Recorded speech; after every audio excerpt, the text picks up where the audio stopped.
Yeah, when you think about all the countries around the world that are impoverished, that might have wars raging or at least conflicts that people are fleeing from, and then 60% of the ones who are arriving claiming to be refugees are actually from Albania. It's a peaceful nation. It has been for more than 2 decades now, and is suffering its own existential crisis now because it's suffering from rapid depopulation, 15% drop in the population in just a couple of decades, and the rural communities in particular.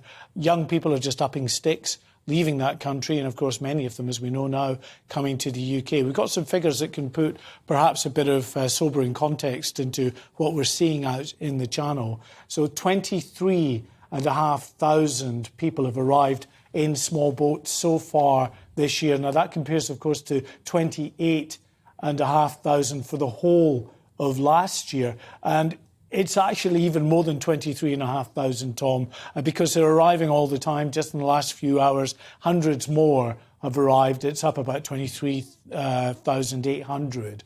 And 60% of that, according to what we've been told, of those arriving currently are from Albania. And it's been that case really since about July time.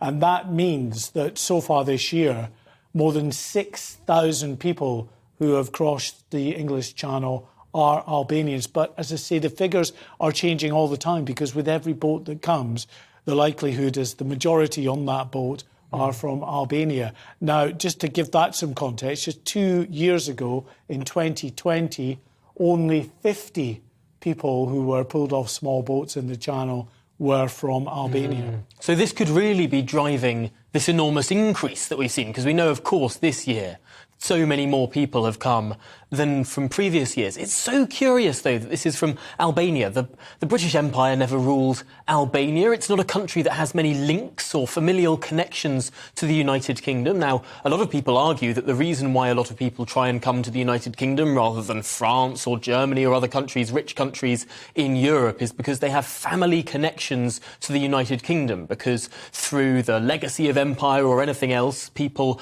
want to come to the mother country to some extent. That can't be true of Albania. No, quite simply, the driver here is crime, in the sense that I'm not saying all those coming want to take part in criminal activities, but actually the drivers in terms of attracting people are the organised criminal gangs. Determined and ruthless Albanian criminal gangs are starting to take over much of the people smuggling operation on the other side of the Channel, and they are advertising back in their home country for fellow Albanians that want to come to the UK to come at knockdown discount rates on these small boats for a new life in the UK. They're doing that quite blatantly on social media apps like TikTok. And in fact, today, as part of what the government is doing to try to push back, there is going to be an advertising campaign on social media in Albania, for instance, in Albanian, telling people not to believe what the organised criminal gangs are telling them, that in all likelihood, if they come here, they'll be returned. Well, if they're returned, it may be some time. Part of what we've got today is what we're told will be a rapid return of people through a fast-track programme. That is at least the ambition of both the British and the Albanian governments, who've signed what amounts to really an emergency agreement to deal with this crisis within a crisis, Tom.